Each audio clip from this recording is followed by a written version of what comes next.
Je vais faire une petite parenthèse en demandant aux chrétiens que nous sommes de nous examiner. Parce que lorsque nous voulons commettre le péché, nous ne savons pas ce qui va en advenir.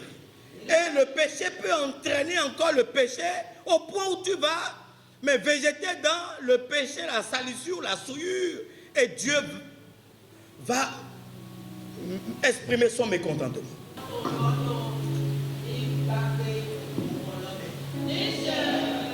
Que les langues de feu se posent sur chacun des enfants de Dieu ici présents.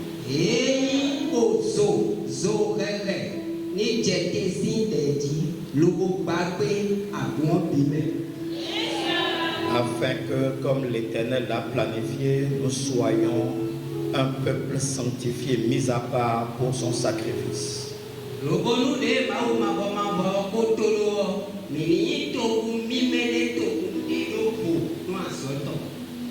Et que le péché qui est attaché à la chair humaine, que le péché se dissolve.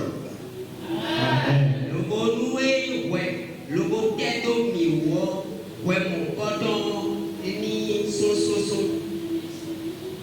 Que l'Éternel accomplisse son désir dans la vie de tout un chacun de nous. Amen. Nous avançons petit à petit vers la célébration pascale.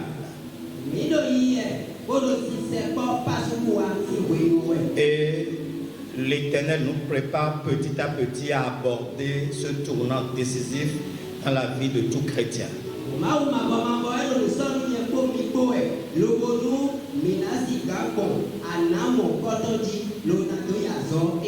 Et le thème d'aujourd'hui,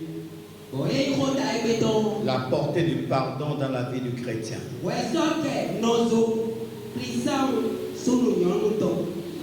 Et il y a deux textes qui nous ont été lus, proposés. Psaume 51, du verset 3 au verset 9.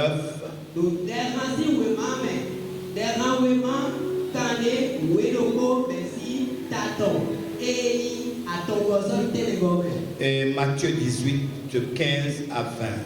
Matthieu 18,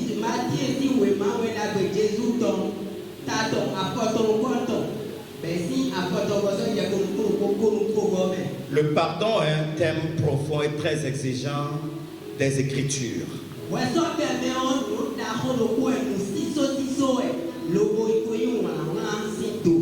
La nature de Dieu le dispose à nous accorder gratuitement son pardon.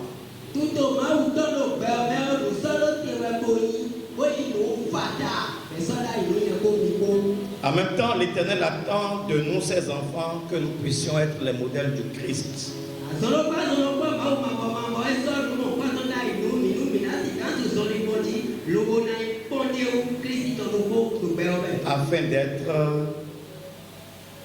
Afin d'offrir le pardon à tous ceux qui ont péché envers nous, mais également de demander pardon profondément de nos péchés.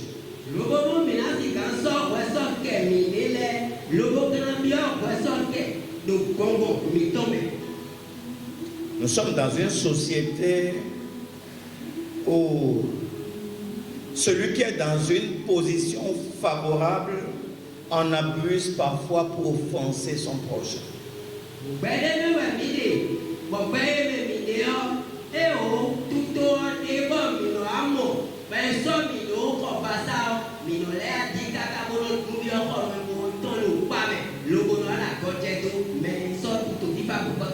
Et cette position, nous en abusons. Et nous faisons du mal aux autres. Et lorsque quelqu'un se sent offensé, lui-même, il est animé par le désir de vengeance. Donc le pardon, c'est le fait d'accorder aux fautifs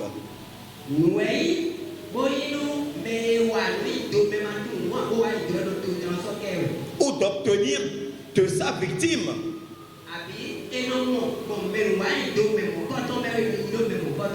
que le mal qui a été commis soit pardonné.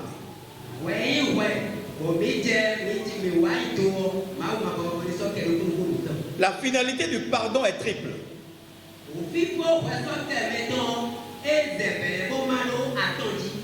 C'est d'abord la volonté de réparer le tort qu'on a fait.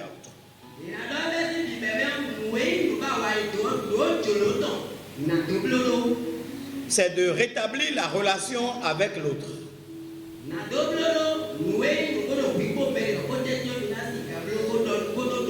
Et troisièmement, c'est aussi faire la paix avec soi-même parce qu'on se décharge.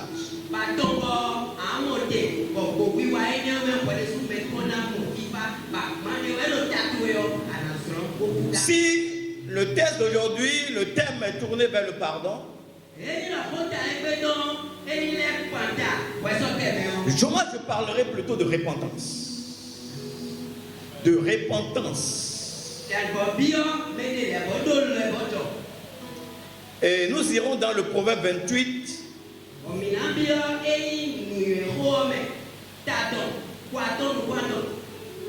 Verset 13. Et nous allons répéter ce test ensemble. Et c'est pour ça que je vous ai laissé debout. Si quelqu'un ne se sent pas bien, il peut s'asseoir.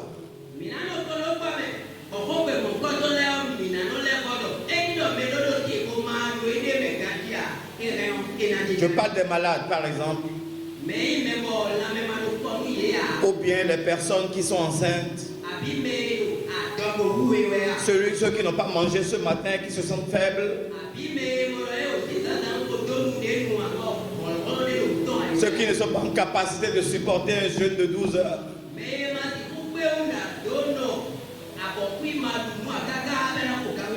Nous allons répéter ce passage ensemble, ceux qui sont debout et même ceux qui sont assis. Oui. Celui qui cache cette transgression ne prospère point. Répétez après moi. Celui qui cache cette transgression, ne prospère point. Oui. Mais celui qui les avoue, et les abandonne, oui, obtient miséricorde.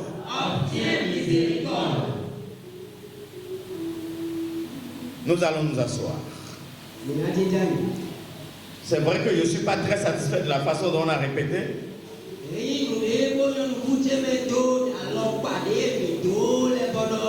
Mais on continue. L'Éternel fera grâce. La parole de Dieu au nom de Jésus va toucher tout un chacun afin que nous rentrions dans le cycle de repentance.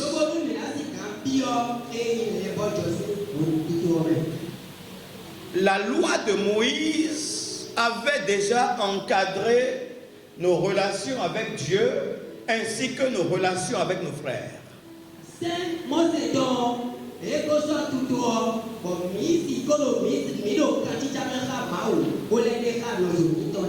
Il y a eu 10 préceptes, les 10 commandements. Et Moïse, les ayant reçus,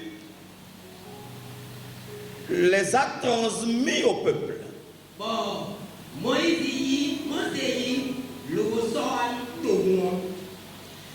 Tu ne dois adorer aucun autre Dieu à part le Dieu d'Oshova.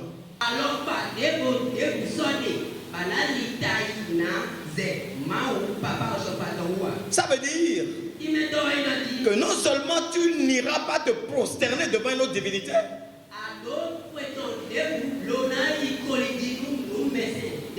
tu ne dois pas les évoquer.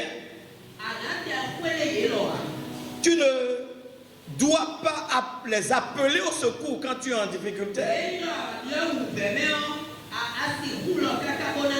Et tu ne dois même pas participer de quelque manière que ce soit à un sacrifice qui est fait à l'une de ces divinités.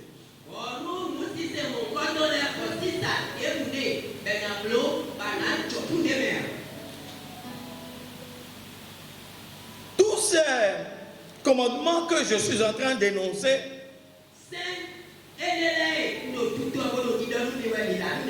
c'est pour que chacun fasse un examen de conscience.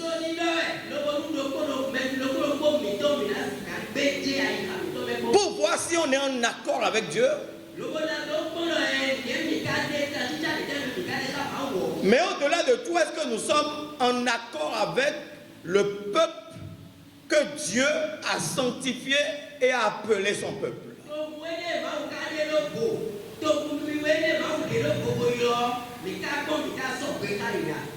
Tu ne te feras aucune image taillée ni aucune représentation des éléments qui sont dans les cieux.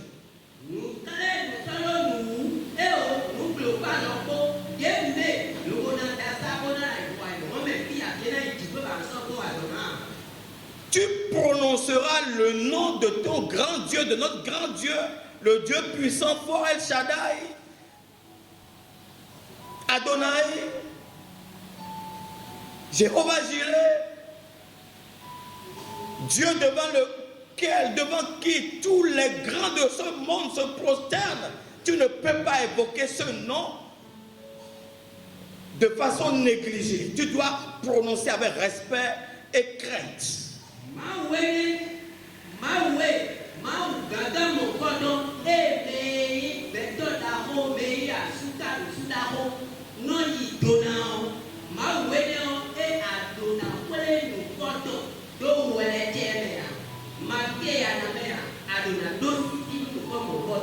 Tu ne dois pas faire comme ceux qui appellent le nom de Dieu pour jurer, alors que ce sur quoi ils jurent, là, ils savent au fond d'eux-mêmes qu'ils sont en train de mentir.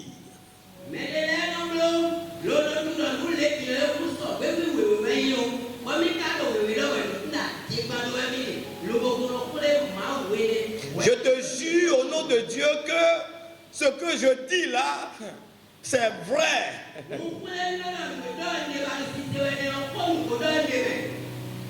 Je te jure que si, au nom de Dieu, que si je l'ai tué, vraiment que Dieu me sanctionne.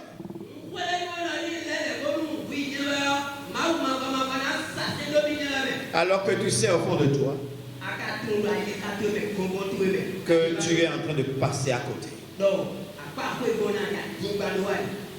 Nous devons sanctifier le jour de repos, le jour d'adoration, le jour où nous venons présenter des actions de grâce à l'Éternel.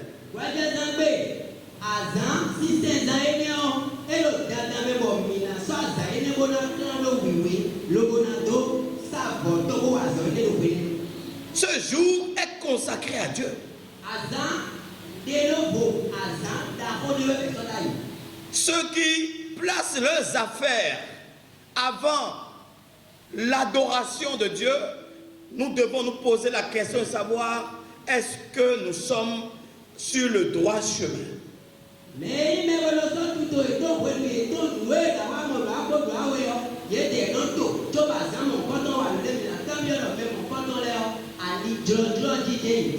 Honore ton père et ta mère, afin que tu aies la longévité et que tout ce que tu feras te réussisse. Donc c'est un profond respect que tu dois avoir pour ton père, pour ta mère. Même si on vient te dire que ton père est un sorcier, tu ne peux pas prendre le nom de ton père et commencer par critiquer, par en faire un objet de moquerie au milieu de tes frères.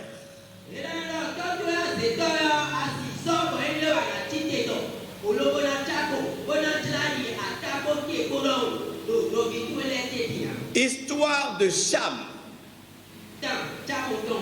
vis-à-vis de son père Noé. Le papa était ivre. Il est allé chercher les paparazzis, les journalistes, pour venir découvrir, voir la nudité de son père.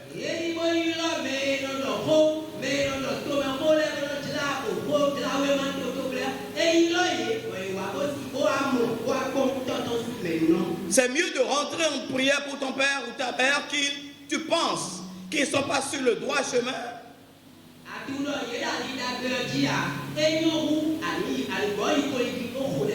Plutôt que d'en faire une mauvaise publicité. Tu ne convoiteras pas ce qui appartient à autrui. Convoiter, c'est non seulement être animé d'un désir de posséder ce que l'autre a, mais ce désir n'est pas sain. C'est accompagné d'une forme de mépris, d'une forme d'envie, d'une forme de jalousie, et au point où tu peux même le critiquer dans ton cœur.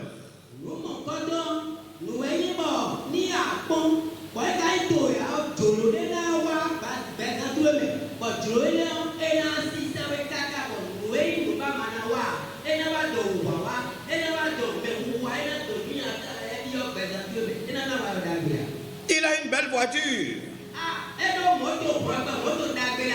S'il peut lui arriver malheur à l'heure où je suis en train de le voir pour que j'aille au secours et que je prenne la voiture.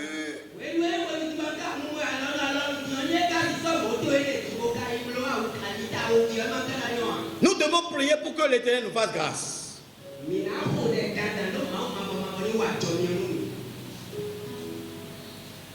Tu ne vas pas dérober ce qui appartient à autrui. Tu ne commettras pas de meurtre. Quelle que soit la forme. Les meurtres directs et les meurtres indirects.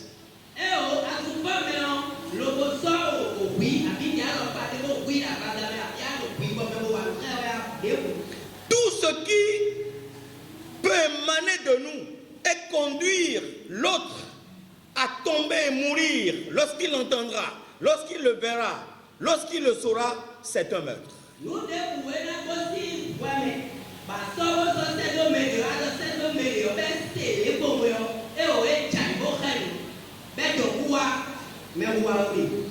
Tu ne porteras pas de faux témoignages et tu ne commettras pas l'adultère. Ces lois, nous les transgressons tous les jours. Et nous faisons du mal à Dieu et nous faisons du mal à autrui.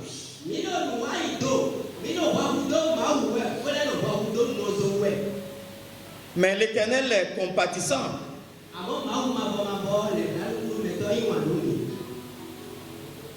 Il suffit simplement de rentrer dans une démarche. Celui qui a trouvé Exode 34, versets 6 et 7, n'a qu'à nous le lire. La nature même de Dieu, qui a envoyé son Fils sur terre, expérimenter la vie sur terre, qui a été tenté plusieurs fois, mais qui n'est pas tombé dans le péché. Il sait que ce que nous endurons sur la terre nous pousse parfois à pécher.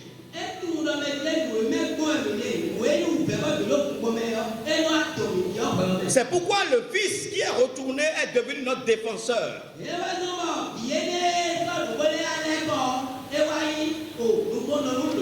Oui. Oui. Oui. Oui. Oui. Dieu miséricordieux et compatissant. Oui. Lent à la colère. Si l'Éternel ne te frappe pas, s'il ne te tue pas, s'il ne te sanctionne pas, s'il ne te prive pas de son esprit, c'est pour que tu aies l'occasion de changer, que tu sois racheté. Afin que comme l'enfant prodigue, tu sois accueilli avec beaucoup de joie. Oui. Riche en bonté et en fidélité.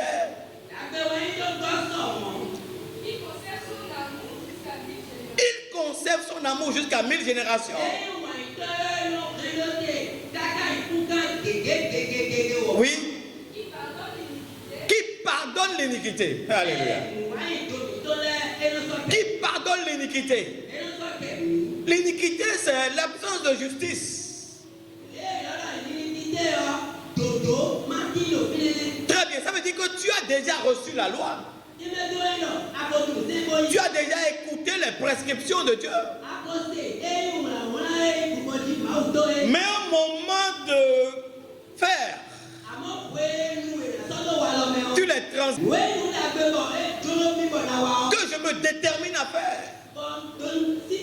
Que j'ai décidé de faire. Je ne le fais pas. Le mal que j'ai rejeté, réprouvé, c'est ça que je fais avec amour. Mais l'Éternel a disposé pour pouvoir nous recevoir lorsque nous engageons le processus de la repentance. Et celui qui a 1 Jean 1 verset 9. 1 Jean 1. Si nous confessons nos péchés, oui, il est fidèle et juste pour nous les pardonner. Pour nous purifier. Alléluia. Ça, c'est la nature de Dieu. C'est le péché qui a créé une certaine fuite de l'homme au devant de Dieu.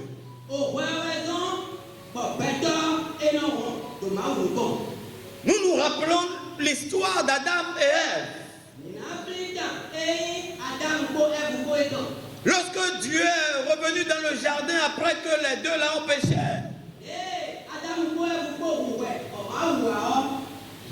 Dieu a dit, Adam, où es-tu? Adam, d'habitude, quand je viens, je te vois assis ici. Pourquoi est-ce qu'aujourd'hui tu n'es pas là où j'ai l'habitude de te rencontrer? Pourquoi te caches-tu? Adam, où es-tu? Le cœur rempli d'amertume.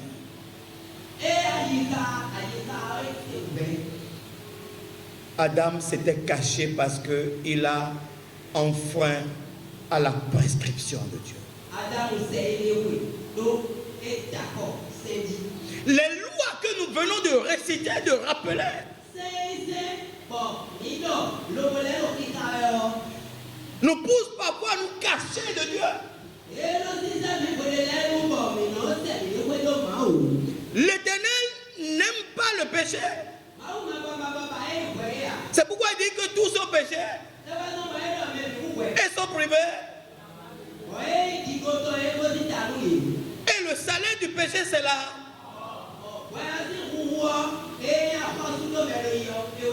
Nous devons savoir que nous sommes tous des cadavres ambulants.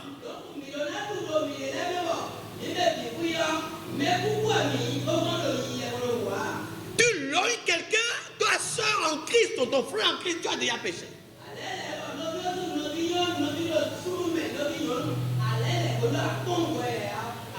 Tu as pris ce qui ne t'appartient pas, tu as déjà péché. Tu as fait complot contre ton frère, tu as péché. Tu as menti sur son compte, tu as péché. Tu t'es engagé envers quelqu'un que tu n'as pas respecté, tu as péché.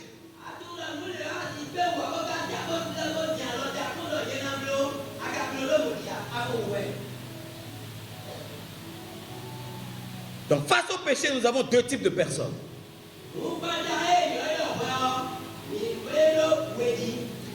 Deux types de personnes face au péché. Il y a ceux qui sont sensibles et sont prompts à demander pardon et à repousser chemin.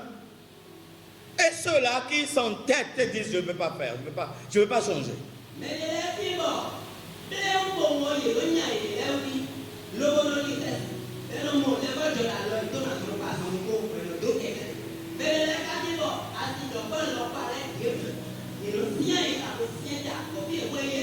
Les gens de la même nature que Pharaon. Le péché endurcit leur cœur. Et s'ils ne vont pas se casser la gueule et mourir, ils ne reviennent pas.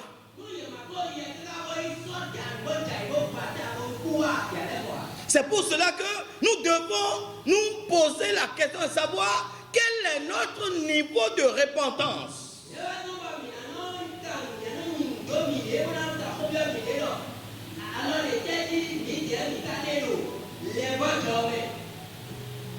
La Bible est écrite en deux langues. L'Ancien Testament en hébreu et le Nouveau Testament en grec.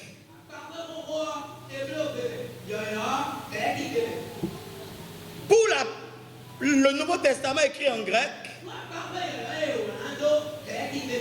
la repentance prend le sens suivant. C'est changer de mentalité et décider de changer de direction.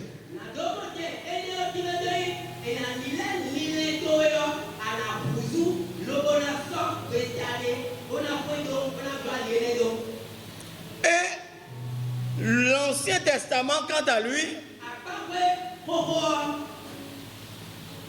c'est faire demi-tour et prendre le chemin contraire.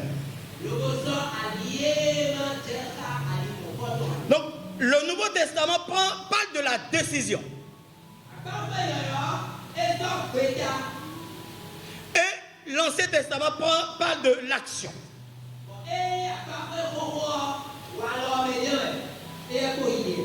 Donc, pour définir la repentance, c'est non seulement décider de changer de façon de faire et en même temps entamer, enclencher l'action pour montrer que nous avons changé de façon de penser.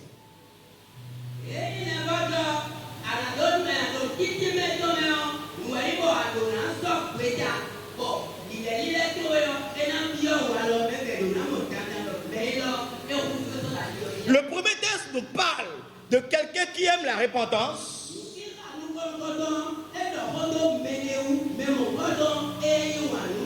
Il est question de David. Et le deuxième texte parle d'un chrétien qui est têtu, endurci et qui ne veut pas écouter son frère lorsqu'il a péché.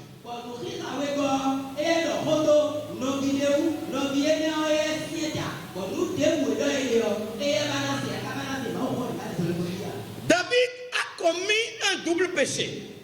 Il a convoité.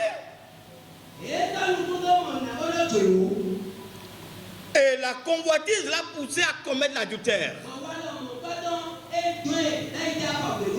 En voulant cacher les fruits de son adultère,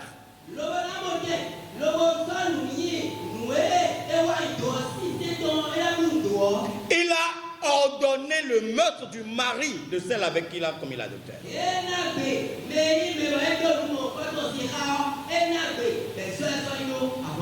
Ce n'est même pas double péché, c'est triple péché. Il a convoité, c'est interdit par la parole que nous venons de lire.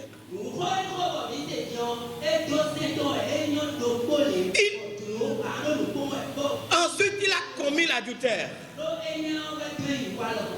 La femme d'Uri, le Hittite. appelé Bathsheba.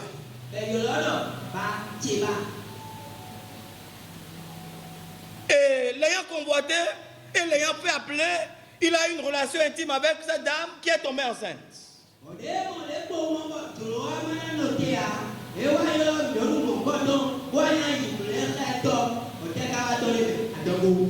Et la femme envoie lui dire qu'elle est tombée enceinte.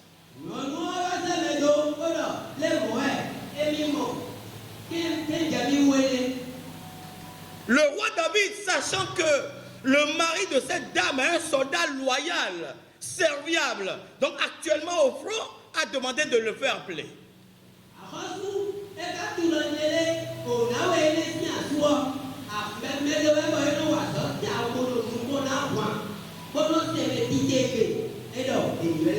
Le péché qui conduit au péché. Le péché qui te fait passer les vitesses dans le péché. Il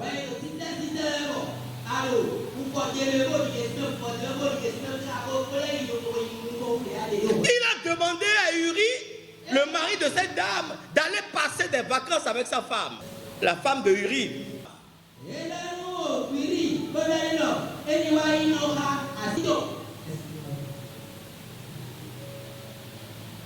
Afin de cacher l'auteur de la grossesse.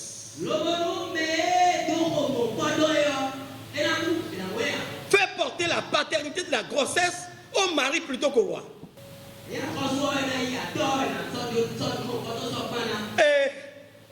comme Dieu est tellement droit, le mari, il a dit, mais actuellement, l'arche de l'Éternel est sous la tente et les soldats sont en train de combattre. Moi, je ne peux pas prendre des vacances. Et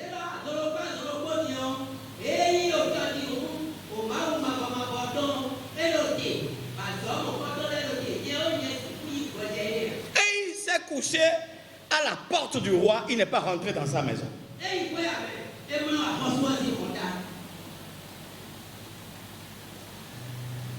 Le roi ne s'est pas arrêté là. Il a organisé maintenant un banquet et il a invité Uri le Hittite à sa table.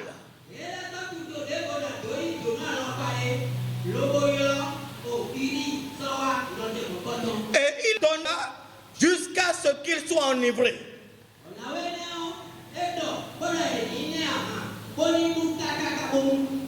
Comme Laban l'a fait à qui? Comme Laban l'a fait à Jacob. Comme Laban l'a fait à Jacob pour le pousser à coucher avec Léa.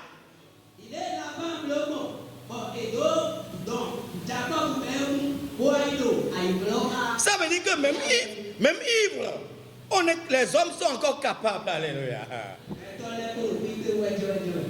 Même ivre, sous l'effet de l'alcool. Même lorsque tu passes dans les bottes, tu tombes, tu ramasses les cailloux, tu es encore capable.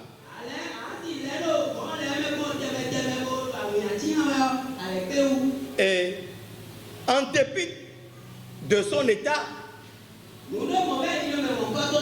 Uri a dit, je n'irai pas dans ma maison. Et pour finir, le roi a ordonné à Joab, le chef de l'armée, de placer Uri en tête du combat pour qu'il soit tué.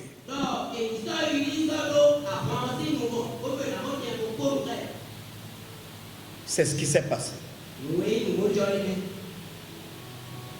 L'Éternel avait vu David comme un homme selon son cœur.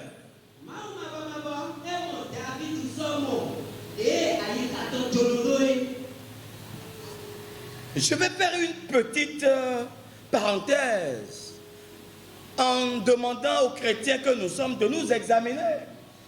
Parce que lorsque nous voulons commettre le péché, nous ne savons pas ce qui va en advenir. Et le péché peut entraîner encore le péché au point où tu vas mais végéter dans le péché, la salissure, la souillure, et Dieu va exprimer son mécontentement.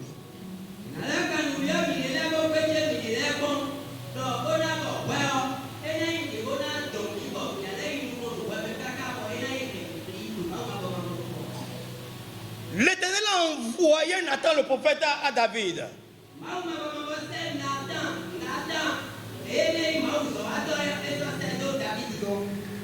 Je t'ai oint pour roi. Et je t'ai délivré de la main de Saul. Je t'ai même mis en possession de la maison de ton maître.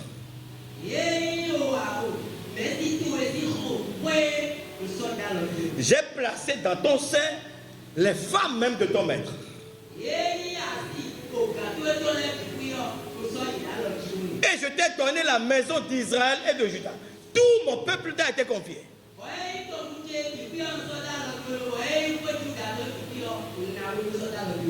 Et si cela n'était pas suffisant, j'aurais encore augmenté.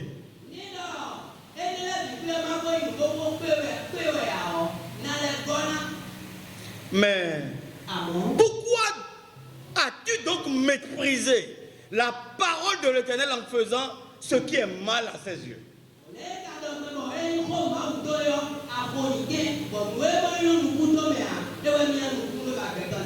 Tu as frappé de l'épée Uri le Hittite.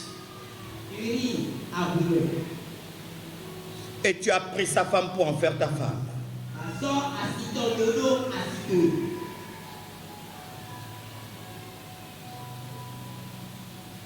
Voilà ce que le prophète est venu dire. Pécher dans l'inconscience. Désir de satisfaire un besoin charnel immédiat.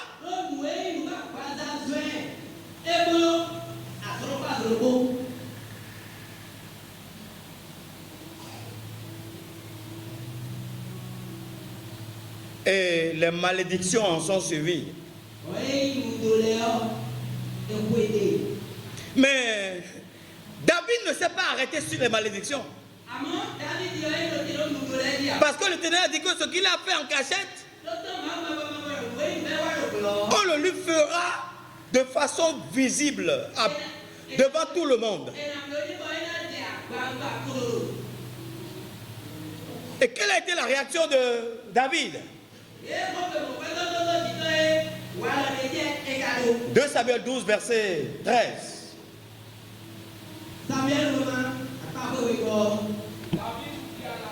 David dit à Nathan. Merci. J'ai péché contre l'Éternel. Il n'a pas dit je suis le roi puissant. Je fais ce que je veux. J'ai droit de vie, de mort, même de rapture mes sujets. Il n'a pas dit ça.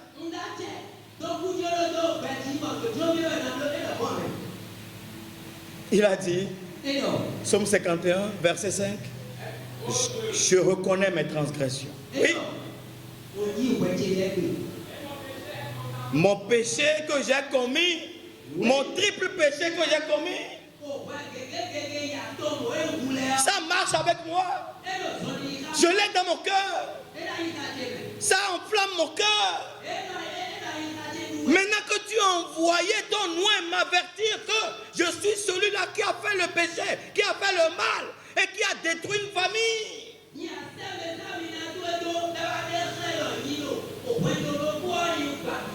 J'ai péché contre toi seul. Et j'ai fait ce qui est mal à tes yeux. Oui, depuis ma naissance, verset 7. Il dit oui, je jure, je suis coupable. Quelle attitude avons-nous face au péché? Quand ma mère m'a conçu, j'étais déjà marqué par le péché.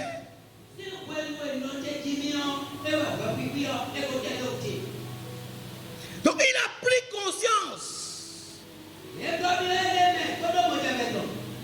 Le cœur contrit en souffrance, en compote.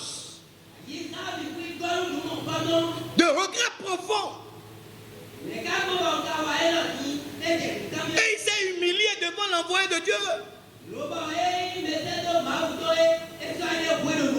Donc pour enclencher le processus de repentance, nous devons nous remettre en cause, en question, en permanence, devant nos actes que nous posons.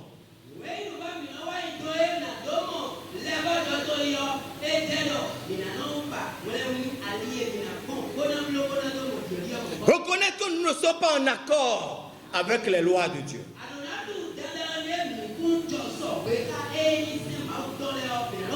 Confesser son péché et demander pardon pour son péché. Comme nous l'a dit le cantique, de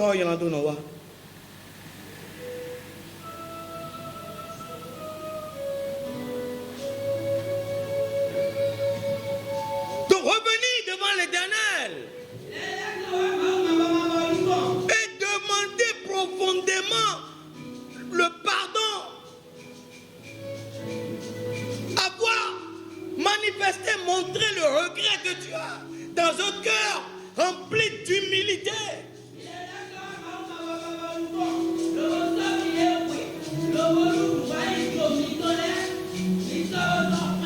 Mais il n'a pas péché contre Dieu. S'il a péché contre Dieu, parce qu'il dit qu'au-delà de tout, même quand je pêche contre l'homme, c'est contre Dieu que j'ai péché.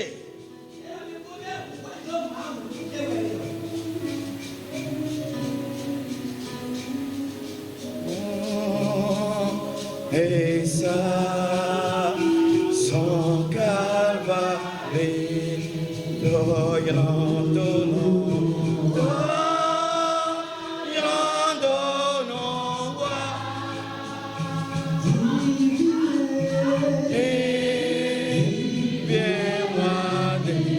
laisse-toi toucher par la parole de ce cantique.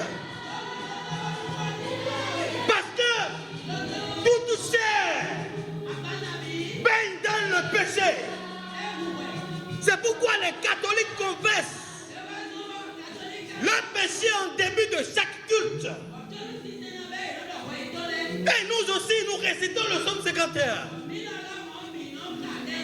Mais avec quel cœur? Est-ce que le cœur de David nous saisit? Qui est dans une logique de repentance? Ton prochain. Toi qui utilises le temps de Dieu pour le traîner là où il ne doit pas passer dans la souillure.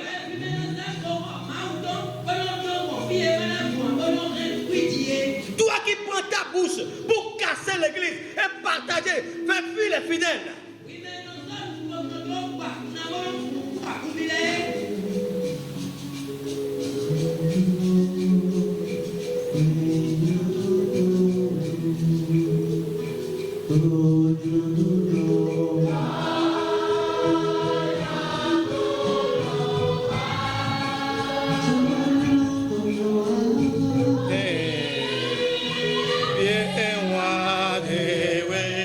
Regarde ton cœur. Regarde ton cœur. Visite ton cœur. Tout ce que tu as dit, tout ce que tu as fait, tout ce que tu as pensé, tout ce qu'on a dit de faire et tu n'as même pas fait.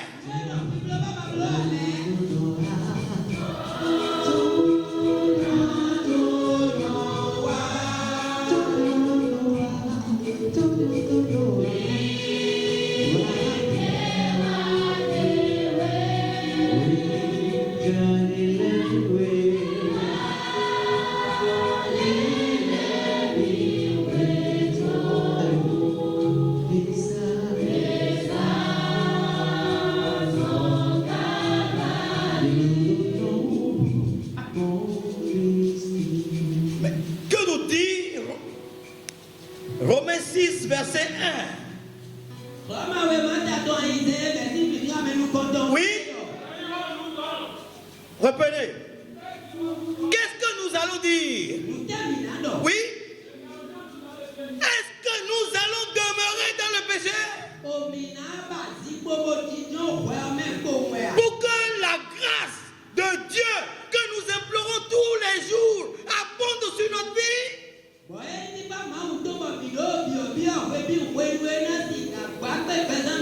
Ceux qui souillent la maison de Dieu, qui tirent sur tout ce qui bouge, qui sont capables de s'attaquer aux jeunes filles pour cacher leur avenir.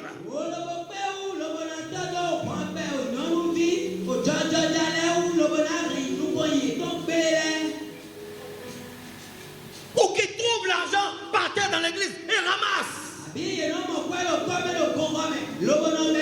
Ou bien prennent la boîte de la dîme, mettent sur la tête, partent avec. Ou bien vont chercher les articles d'action de grâce et amènent ça dans leur maison.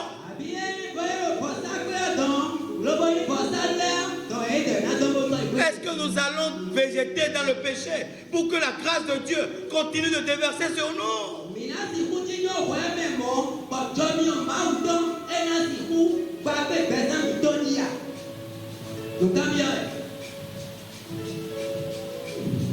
C'est pourquoi David a dit, Dieu ait pitié de moi dans ta bonté, selon ta grande miséricorde, efface mes transgressions. Lave-moi complètement de ces péchés qui me souillent.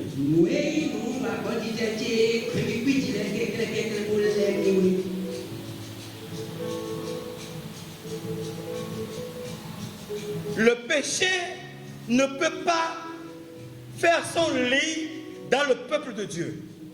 Et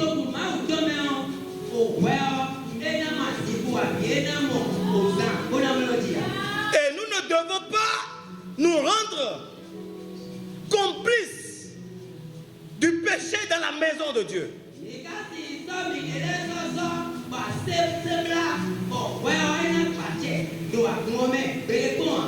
Parce que nous voyons le péché et nous ne le condamnons pas, nous laissons courir. 1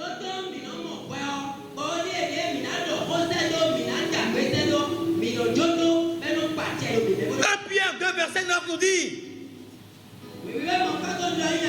quel peuple sommes-nous? Le péché a été la manifestation de la désobéissance vis-à-vis de Dieu.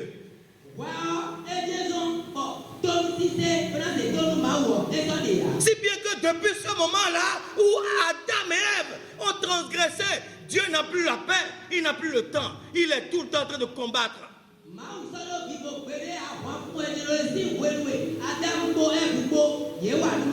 Donc celui qui est dans le péché est dans le camp du diable.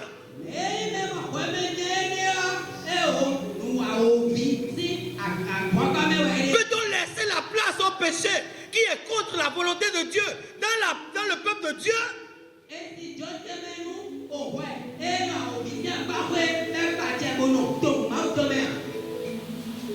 Pourquoi la chair de l'homme est-elle aussi disposée à ce qui déplaît à Dieu?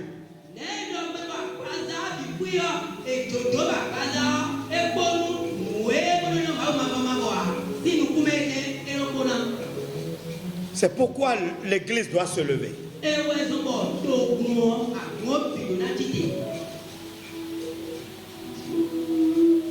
Il a dit dans Psaume 51, verset 19, ce qui est agréable à Dieu, c'est un esprit brisé, humilié,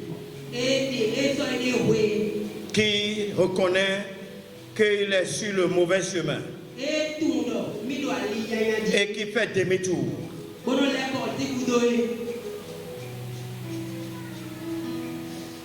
Et le deuxième texte nous enseigne sur la procédure pour ramener à l'ordre un chrétien, un frère qui pêche.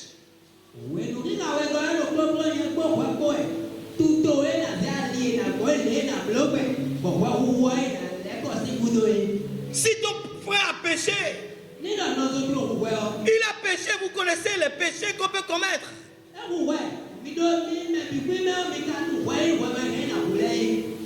Va et reprends-le. Va et ramène-le. Et reprends-le, corrige-le. entre toi et lui seul. S'il écoute, qu'il soit pardonné. Donc tu l'as gagné. S'il ne t'écoute pas, prends 3 ou 2 personnes pour que ceux-là soient témoins de ce que vous avez échangé.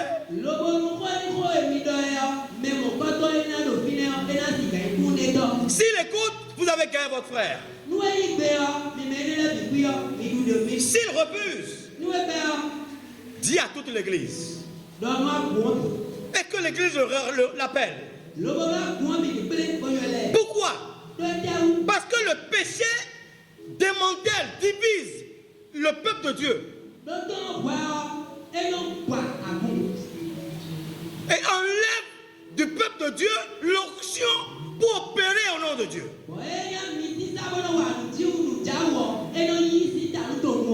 Et les effets de vos prières, de vos actions, s'il y a le péché, ne sont plus visibles.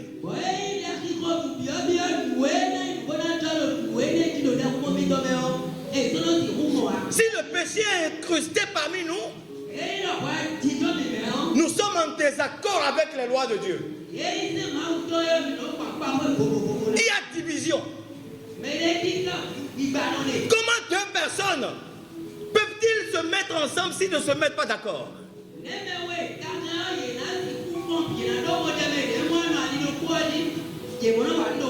Comment je peux prier pour ensemble avec un frère qui végète dans le péché alors que je l'ai dans mon cœur comme quelqu'un qui transgresse et qui souille notre peuple?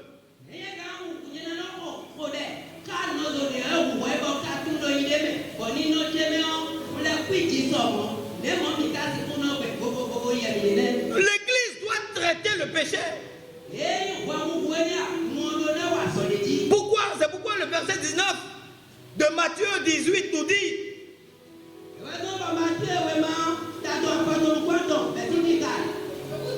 je vous dis encore. Oui? Très bien. Si 2 personnes s'accordent sur la terre, comment on s'accorde sur la terre? Acte 2, verset 42. Acte 2, verset 42. Vous devez avoir le même cœur, la même âme, le même langage.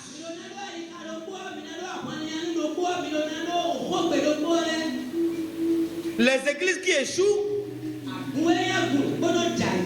qui n'ont pas d'onction, c'est les églises dans lesquelles le péché végète. Mais c'est la repentance d'abord. Et la foi suit. Il n'y a aucune foi sans repentance. Parce que tu ne peux pas avoir la foi, la conviction en Jésus si tu transgresses les lois de Jésus, ce n'est pas possible. Et aucune onction ne coule lorsque les gens n'ont pas la repentance.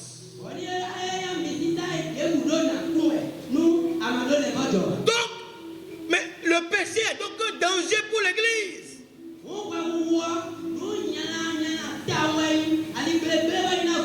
Donc, si 2 personnes, oui. Oui.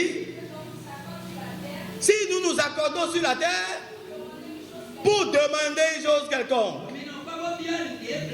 nous devons être dans les conditions d'accord. Il y a parmi les fidèles là des gens qui ne sont pas d'accord, qui sont en conflit les uns avec les autres, qui se lognent quand ils viennent à l'église, qui, si on rentre le soir, là, ils se mettent à genoux, ils maudissent le frère et le soeur en Christ. Ces personnes peuvent se mettre d'accord.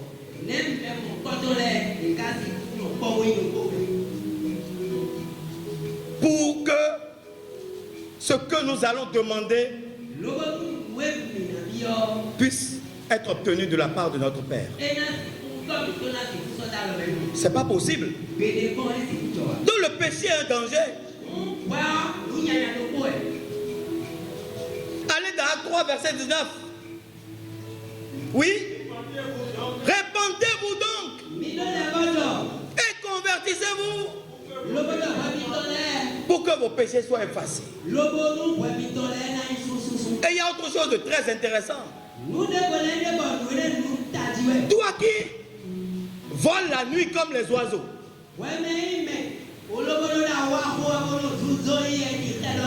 Qui a des choses sous ton paille. Et en arrivant à l'église, tu casses ça sous le portail et tu rentres.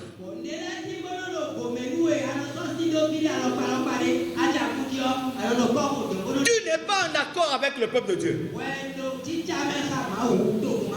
Parce que ce peuple est un peuple de prêtres, de prophètes, de gens mis à part pour Dieu, un peuple saint, qui a besoin d'onction qui coule. Quand cette onction coule, les maladies guérissent, les morts là, ils se réveillent, les gens qui sont en difficulté, ils sont délivrés. Oui!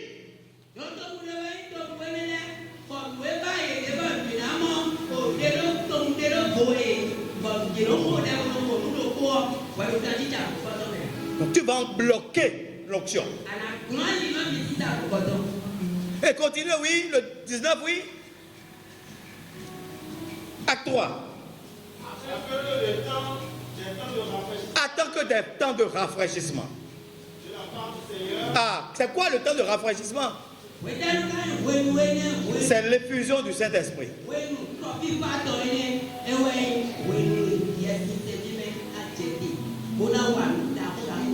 Parce que nous ne pouvons rien avec notre chair. C'est l'Esprit de Dieu qui opère. Et dans ces conditions, maintenir le péché et ne pas se repentir, c'est bloquer l'effusion du Saint-Esprit. C'est pourquoi je me demande, quel est l'état de l'église du Christ céleste aujourd'hui? Les choses que je vois sur TikTok, sur les réseaux sociaux, des fidèles en mini-jupe qui insultent leurs devanciers, leurs chargés, les chargés qui couchent avec leurs fidèles dans les salles d'en haut.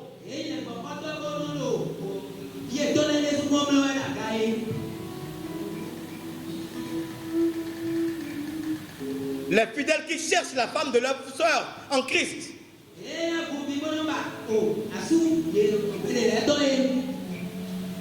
Les femmes qui s'accrochent au mari d'autrui. L'immoralité sexuelle.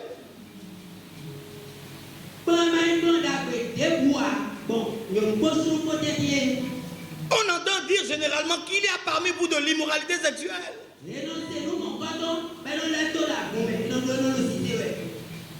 La pornographie.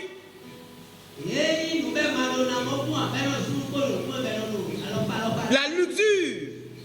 Ce qu'on ne voit même pas chez les autres qui n'ont pas reçu Christ. C'est au point même que l'un de vous a pris la femme de son frère.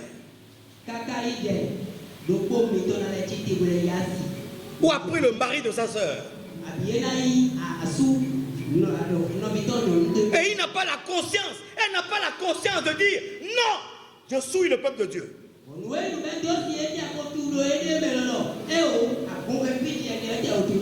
On amène les fidèles au bord du fleuve et on les attaque.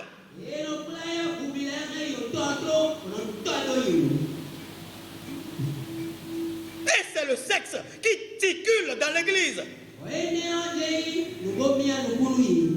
Et en plus de ça, vous êtes enflé d'orgueil.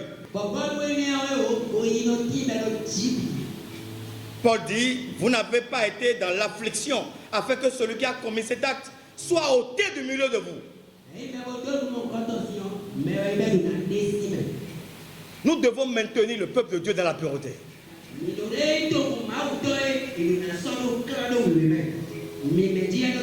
Ne savez-vous pas que les injustes n'hériteront pas le royaume de Dieu?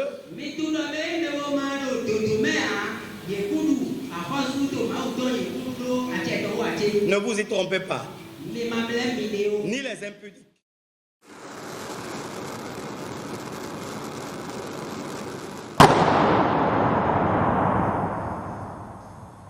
Homo Voice, la voix de l'ECC.